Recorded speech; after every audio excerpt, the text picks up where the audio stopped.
Assalamualaikum warahmatullahi wabarakatuh. Selamat datang kawan-kawan semua di channel Lapak Horor X Mbah Warmo. Apa kabar kawan-kawan semuanya? Semoga baik-baik, sehat selalu. Dan terima kasih untuk kawan-kawan yang sudah berkenan hadir di channel ini.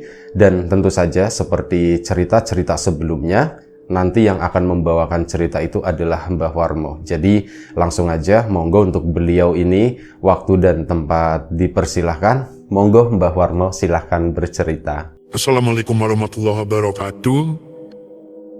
Terima kasih buat kawan-kawan subscriber yang udah ngasih dukungan, udah ngasih support ke kita ya. Dan kawan-kawan yang baru mampir, baru main, baru nengokin channel Lapak Horor ini. Nah, kali ini ada satu cerita yang gue alamin pas gue masih SMA. Kalau nggak salah itu kelas 2 ya. Jadi pas masa-masa itu tuh gue lagi demen-demennya begadang gitu. Ceritanya waktu itu gue punya geng lah, tapi itu geng gue tuh saudara semua ya. Sepupu-sepupu gitu, dan kita tuh sering nongkrong sampai pagi. Nah, kejadian ini tuh di sebuah jalan yang pernah gue ceritain, itu jalur yang pernah dilewatin mangurokin si tukang becak. Mungkin kalian kalau misalnya penasaran sama cerita Mang Roin itu bisa cari videonya, judulnya Mang Roin si tukang becak. Nah, kejadiannya tuh sama di jalan itu, tapi itu tadi gue nggak bisa sebutin nama jalannya ya, nanti gampang banget dicarinya soalnya, gue nggak enak lah. Nah, jadi suatu malam, gue tuh ada temen satu geng, namanya Nanung. Dia itu supir tronton ya, kita masih saudara gitu sih, tapi kerjaan dia itu emang supir tronton, tapi bukan supir yang bawa keluar kota gitu, enggak. Dia tuh cuman kayak buat tukang parkirnya doang gitu. Nah, suatu malam gitu kan, gue lagi nongkrong sama anak-anak, sama sepupu-sepupu gue itu, dan kita ceritanya tuh haus gitu, kita lapar gitu kan, dan pas itu gue pengen makan bubur kacang hijau sama jeruk anget waktu itu. Karena tempat yang buat beli itu, tempat yang jualan bubur sama jeruk hangat itu lumayan jauh. Itu sekitar 2 kilo ya, itu udah malam jam 2-an, jadi semua warung itu udah tutup. Tapi cuman warung itu doang yang bukanya 24 jam, dan ya kita rencananya mau beli di sana gitu.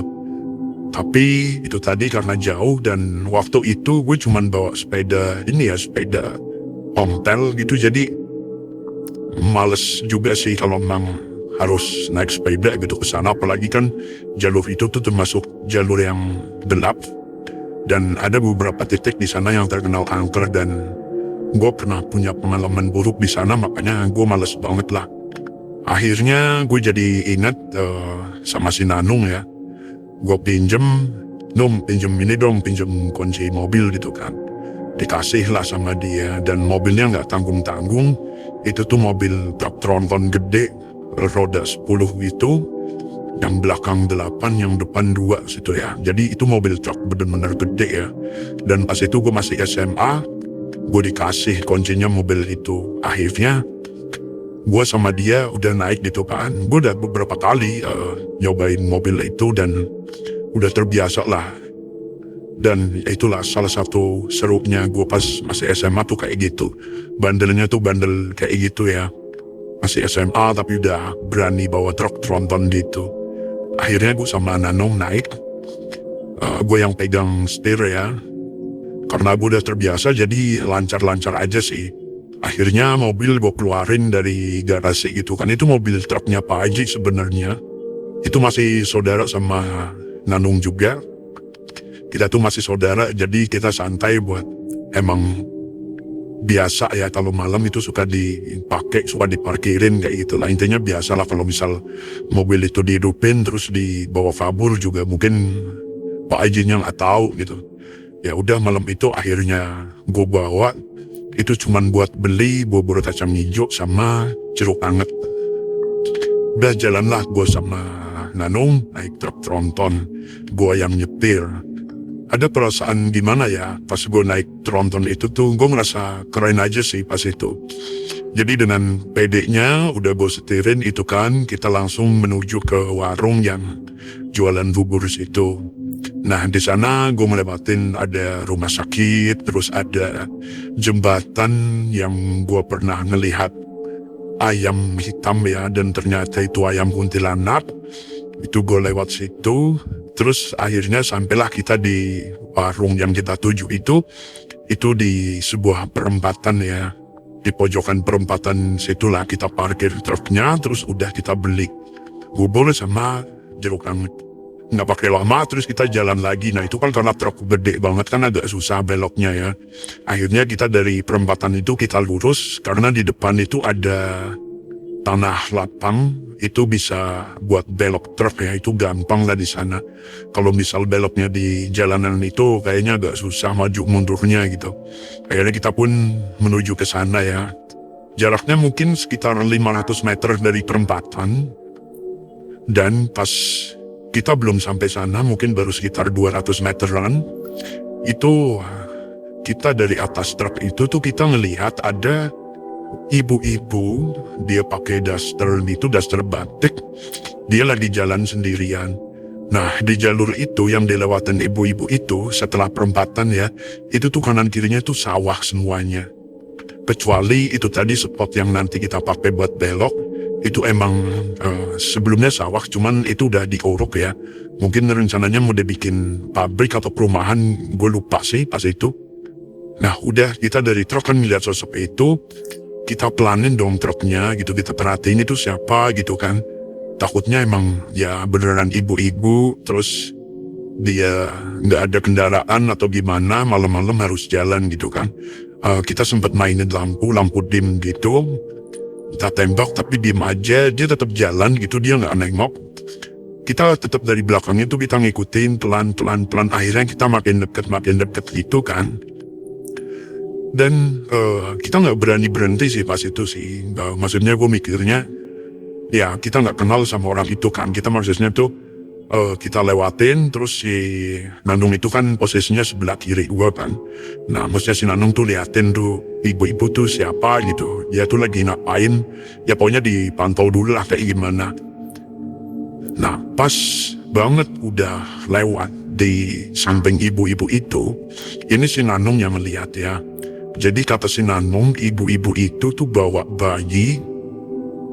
bayinya itu ditutupin pakai selendang batik gitu ya.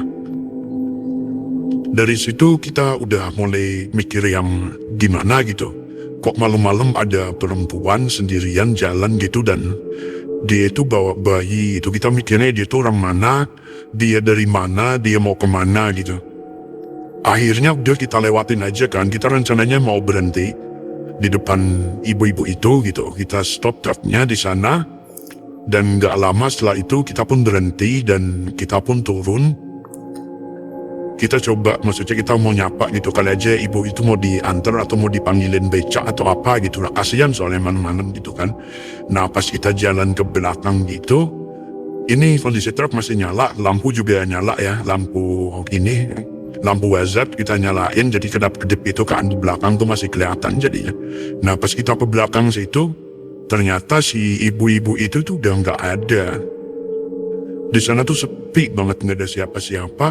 Kita udah coba cariin gitu kan di sawah gitu, kali aja ibu-ibunya jatuh atau gimana karena nggak ada cahaya, atau mungkin dia terlalu minggir karena kita tadi lewat truk gede. Takutnya dia jatuh, kita bercariin tapi nggak ada siapa-siapa di sana. Udah akhirnya, wah kita jadi mikir yang enggak kan, oh ini jangan-jangan setan nih atau apa gitu. Nah gue sama Nanung akhirnya, udah yuk cabut gitu kan. Udah akhirnya kita balik ke truk, kita jalan lagi, dan sampailah kita di spot yang buat putar balik itu. Akhirnya kita putar balik kan. Nah pas gue lagi parkirin mobil ya, lagi parkirin truk itu, kita mau mundur segala macam, mau putar balik. Kita tuh ngedenger ada suara bayi nangis, dan suaranya tuh deket banget dari truk ya. Akhirnya pun kita stop di situ, kita turun, takutnya itu tadi ibu-ibu itu udah nyampe di situ ya, kita nggak tahu soalnya. Kita turun, kita cariin di kolong atau di mana, takutnya ya itu tadi kita mikirnya yang aneh-aneh kan, takutnya kelindes atau apa gitu. Dan nggak ada apa-apa di sana. kita tuh makin bingung dan kita mulai benar-benar ketakutan. Akhirnya kita udah lari lah. Kita lari gitu kan, kita balik lagi naik ke truk dan gue buru-buru gitu kan. Intinya gimana caranya supaya kita bisa cepat pergi dari situ dan kita balik ke tempat kita yang tadi ya, tempat kita nongkrong. Nah pas lagi jalan gitu, ada sesuatu yang aneh di sana. Jadi suara bayi itu tuh nggak pernah hilang ya. Itu tuh ngikutin kita, terus dia nangis, terus bayinya itu. Gue sama si Nanung tuh udah ketakutan di dalam truk gitu ya. Akhirnya sampai di ini kan di perempatan gitu, yang perempatan tadi kita lewatin.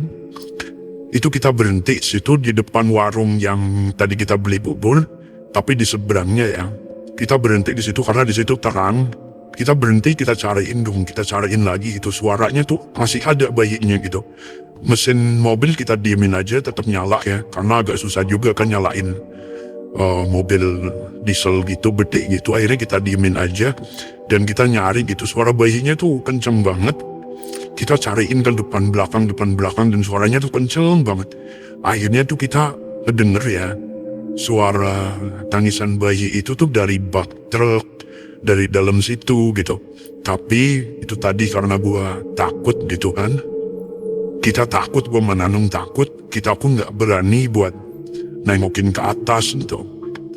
Akhirnya udahlah bodo amat gitu kan. Kita mikirnya paling dia setan gitu. Setannya udah naik di bak truk lah situ. Dan akhirnya kita pun balik dengan itu tadi, dengan suara bayi yang terus nangis gitu kan. Dan itu suaranya tuh di belakang kita ya, di bak truk itu. Akhirnya sampailah kita di tempat nongkrong kita. Nah pas gue parkirin mobil udah selesai, gue balikin ke tempat semula di depan gudang. Ada gudang besi di situ ya. Gue turun, Nanung turun. Tangisan bayinya tuh masih ada dan rencananya gue pengen ngasih tahu anak-anak yang lain, teman-teman gue yang lain. Itu buat ayo bareng-bareng kita ngecekin gitu kan. Nah pas udah nyebrang jalan terus kita balik ngeliatin kan, karena suara bayinya tuh kenceng banget. Tiba-tiba dari sana gue ngelihat ada sosok yang ibu-ibu tadi pakai daster. Itu tuh udah berdiri di atas kepalanya truk situ. Dia sambil megangin bayinya digoyang-goyang gitu dan terus dia terbang. Dia terbang ke belakang ini ya, ke belakang gudang. Terus udah habis itu ngilang gitu aja. Akhirnya kita ke tempat tongkrongan tetap ya, dan gue kasih tahu teman-teman gue ada kejadian kayak gini nih. Tadi kita ketemu itu tadi ibu-ibu, terus kita cariin nggak ada, dan akhirnya kita pulang ditemenin sama suara bayi nangis itu. Terus pas nyampe situ udah diparkirin truknya, ya kita melihat ibu-ibu itu dia terbang ke belakang gudang sana. Dan ternyata teman-teman gue yang tadi ya pada nongkrong di pinggir jalan kan, dia juga ngedenger gitu di truk itu tuh ada bayi nangis. Mereka itu semuanya ngedenger, makanya dari jauh mereka juga ngeliatin sebenarnya, ngeliatin kita parkir itu ya truknya itu. Dan mereka semua ternyata juga ngeliat kalau si ibu-ibu itu terbang ke belakang gudang situ. Akhirnya ada satu yang nyeletuk namanya Agus. Itu dia emang rumahnya di depan gudang situ ya, di seberang jalannya emang dia rumahnya di situ. Dan kata dia memang di situ itu ada penunggunya itu tadi ada kuntilanak bawa bayi lah, intinya kayak gitu. Nah jadi kemungkinan sosok yang tadi kita lihat di jalan itu sebenarnya sosok yang ngikutin kita ya, ngikutin truk itu. Dan ya mungkin dia turun di jalan buat nunjukin lah kalau dia tuh ada ya, gue juga nggak tahu. Akhirnya pas truknya udah balik, dia pun balik lagi ke tempat dia semula di belakang gudang situ. Di belakang gudang itu ada kebun yang hampir nggak pernah kejamah ya, karena akses ke sana juga susah setahu gue tuh kayak gitu. Ya rumahnya mungkin di sana lah makhluk yang itu. Nah teman-teman, kawan-kawan, itulah salah satu cerita yang pernah gue alamin. Kita ketemu sama sosok ibu-ibu ya, bawa bayi, dia pakai daster gitu. Terima kasih buat kawan-kawan yang udah mau dengerin, udah mau nonton video ini. Selamat menunaikan ibadah puasa bagi yang menjalankan, dan jaga kesehatan kalian selalu ya. Sekali lagi terima kasih. Assalamualaikum warahmatullahi wabarakatuh.